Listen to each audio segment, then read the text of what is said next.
नमस्कार साथियों, मैं जीवन कुमार वर्मा आपका इस यूट्यूब चैनल पर बहुत बहुत स्वागत करता हूं। और यदि आप हमारे इस चैनल पर नए हैं तो प्लीज़ चैनल को सब्सक्राइब करें, लाइक करें और शेयर करें। आपको बता दें कि यहां पर त्रैमासिक के जितने भी पेपर हुए हैं कक्षा 9वीं से 12वीं तक के सभी के आंसर इस यूट्यूब चैनल के माध्यम से प्रोवाइड करा दिए गए हैं। तो चलिएगा, यहाँ पर आज 15 अक्टूबर को कक्षा 10वीं त्रैमासिक परीक्षा 2022-23 का यहाँ पर सामाजिक विज्ञान यानी सोशल साइंस का पेपर संपन्न हुआ है। इसमें जो नंबर दिए गए थे 75 नंबर के पूछे गए थे और समय दिया गया था 3 घंटे का। सभी प्रश्न करना अनिवार्य है। प्रश्न क्रमांक 1 से 5 तक ऑब्जेक्टिव प्रश्न दिए गए हैं जो कि जिनके अंक यहाँ पर 30 निर्धारित किए गए हैं। तो चलिएगा, इन्हीं प्रश्नों को इस यूट्यूब चैनल के माध्यम से कंप्लीट ही करते हैं। चलिएगा, पहले प्रश्न की तरफ बढ़ते हैं। पहला प्रश्न जो दिया है यहाँ पर, सही विकल्प चुनकर लिखिए। पहला दिया है शांति घाटी का संबंध किस राज्य से है, तो ये केरल से, इसका राइट आंसर केरल आएगा। दूसरा है यूरोपीय सभ्यता का पालना किस देश को कहा जाता है, तो ये यूनान को कहा जाता है, सा वाला इसका राइट आंसर होगा। तीसरे का जो कॉर्न लॉ निम्न में से किस देश में लागू किया गया था, ब्रिटेन। चौथा दिया है ग्रामीण स्तर पर स्व शासन की इकाई ग्राम पंचायत।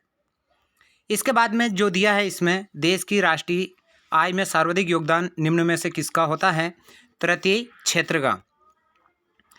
चलिए, इसी के बाद में अगले प्रश्न की तरफ बढ़ते हैं। पांचवा दिया है छठा, मुद्रा के आधुनिक रूपों में सम्मिलित है उपयुक्त सभी। ये थे प्रश्न क्रमांक 1 के जितने भी ऑब्जेक्टिव थे उनको यहाँ पर कंप्लीट ही किया है। चलिएगा, इसी के बाद में देखते हैं रिक्त स्थानों की पूर्ति कीजिएगा। पहला है भांगड़ा नागला परियोजना विकास सतलज नदियों के बेसिन में किया गया है, यानी पहले में क्या आएगा, सतलज नदी। भूमंडली की शुरुआत 1990 के दशक में हुई थी। महात्मा गांधी जी के अनुसार लोक कल्याणकारी कार्य राज्य वास्तविक लोकतंत्र की स्थापना करता है। चौथा दिया है धारणीय विकास की पर्यावरणीय सुरक्षा के श्रेष्ठ अवस्था होती है। उद्योग क्षेत्र को द्वितीय क्षेत्र कहते हैं। चलिए 6 नंबर का देखते हैं। स्व सहायता समूह में अधिकतम 10 और 20 सदस्य होते हैं। ये थे प्रश्न क्रमांक 2 के जितने भी रिक्त स्थान थे उनका आंसर थे।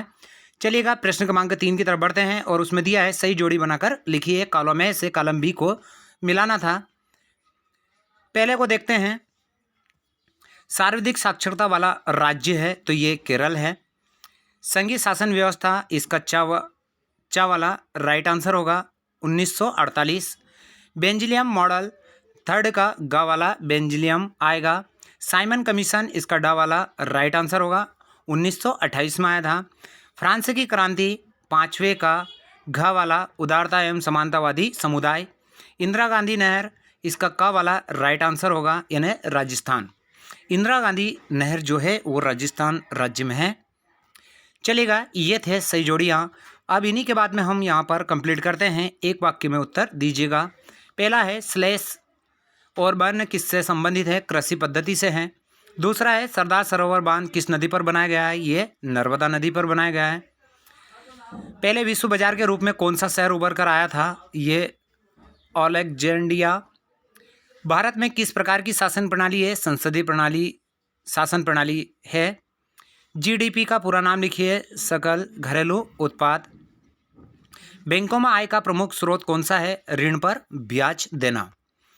चलिए, ये थे प्रश्न क्रमांक 4 के एक शब्द में उत्तर दीजिएगा।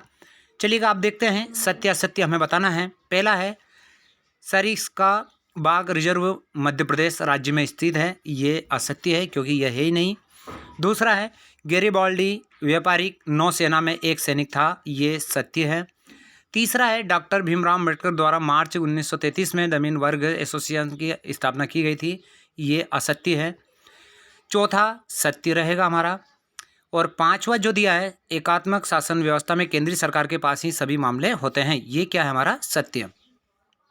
छठा निजी क्षेत्रों में लोक कल्याण की भावना सर्वोपरि होती है, ये असत्य है। चलिए, ये थे प्रश्न क्रमांक 1 से 5 तक के जितने भी ऑब्जेक्टिव प्रश्न पूछे गए थे।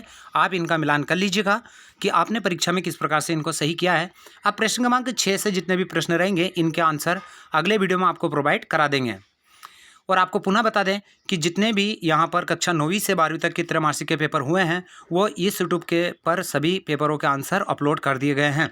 तो सभी को आप देख लीजिएगा कि आपने परीक्षा में किस प्रकार से इनको सही किया है। इसी के साथ जय हिंद, जय भारत।